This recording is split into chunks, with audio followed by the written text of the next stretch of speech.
Hello everyone, welcome to the viral tricks. পরীক্ষার খাতায় যখন এই ধরনের প্রবলেম পড়ে, মাথায় বার দেওয়া থাকে, এটা দেখে অনেকে ছেড়ে দেয়, খুব কঠিন অঙ্ক, করা সম্ভব নয়, এরকম একটা চিন্তা ভাবনা মাথার মধ্যে কাজ করে। কিন্তু এই ধরনের অঙ্কগুলি খুবই সহজ, খুব সহজে করা যায়, সবাই করতে পারবে। একটি নিয়ম আছে, সেই নিয়মটুকু মনে রাখতে হবে। সেই নিয়মটা কি না, তার আগে একটা কথা বলি, এই নিয়মটা কিন্তু শুধু প্রযোজ্য হবে দশমিকের পরের সংখ্যাগুলির জন্য, আগের জন্য নয়। ঠিক আছে?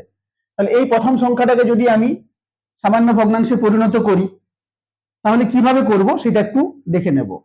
এইখানে প্রথমে 4 যেমন আছে সেরকম থাকবে, দশমিকের আগে যেহেতু।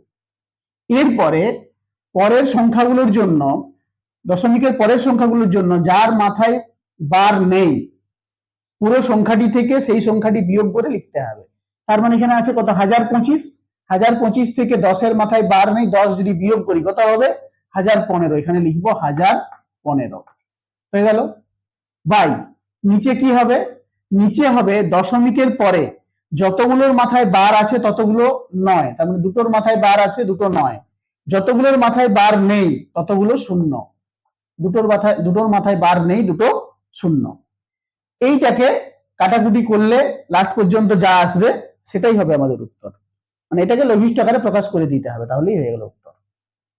ঠিক আছে? আচ্ছা, আরেকটা দেখবো। এইটাকে আমরা এরকম ফর্মেও লিখতে পারি, অপশন কেমন আছে দেখবো পরীক্ষায়, যেমন আছে সেরকম করব। যদি এই ধরনের অপশন থাকে তখন এরকম করব, আবার যদি মিশ্র ভগ্নাংশ আকারে থাকে তাহলে মিশ্র ভগ্নাংশের ফর্মে করব। এটাকে মিশ্র ভগ্নাংশের ফর্মেও ডাইরেক্ট করা যায়।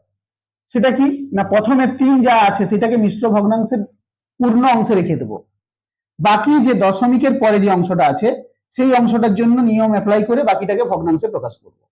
এখানে আছে 222, 222-এর মধ্যে পৌনঃপুনিক আছে বা বার আছে 22-এর মাথায়, আর 2-এর মাথায় বার নেই। আমরা জানি যেটার মাথায় বার নেই সেটা বিয়োগ করতে হয়, তাহলে 222 থেকে 2 বিয়োগ করে দেবো, কত হয়ে যাবে, 220। আর নিচে কি হবে, যতগুলোর মাথায় বার আছে ততগুলো নয়, দুটোর মাথায় বার আছে, দুটো নয়। আর যার মাথায় বার নেই, যতগুলোর মাথায় বার নেই ততগুলো শূন্য, একটার মাথায় বার নেই, একটা শূন্য লিখবো। এটাকে এবারে লঘিষ্ঠ আকারে প্রকাশ করে দিলেই আমাদের মিশ্র ভগ্নাংশ আকারে চলে আসবে। এই শূন্য কেটে দেবো, 11 2 22, 11 9 99, 3 পূর্ণ 2/9, এটা হয়ে যাবে আমাদের উত্তর। ঠিক আছে? আচ্ছা, একই রকম ভাবে এটা যদি করি, এটার ক্ষেত্রে কি হবে, এটার ক্ষেত্রে হবে যেটা, এটাও আমরা বিয়োগ করে লিখবো। তাহলে কত লিখবো, 66 থেকে 6 বিয়োগ মানে 60 হবে উপরে, নিচে হবে একটা 9 একটা শূন্য, একজনের বার আছে একজনের বার নেই। ব্যাস, এটা কাটাকুটি করে দিলে যা উত্তর হয়ে যাবে, 3 দুগুণে 6, 3 ত্রিকে 9, তার মানে এটা উত্তর হয়ে যাবে 2/3। এইভাবে যে কোনো ধরনের যদি বার দেওয়া অঙ্ক থাকে তাদের আমরা সহজেই সমাধান করে নিতে পারবো। আশা করি এগুলো দেখে তোমরা বুঝতে পেরেছো নিয়মটা। যদি বুঝতে পেরেছো তাহলে এই প্রশ্নের উত্তর আমাকে কমেন্টে জানিয়ে যাও।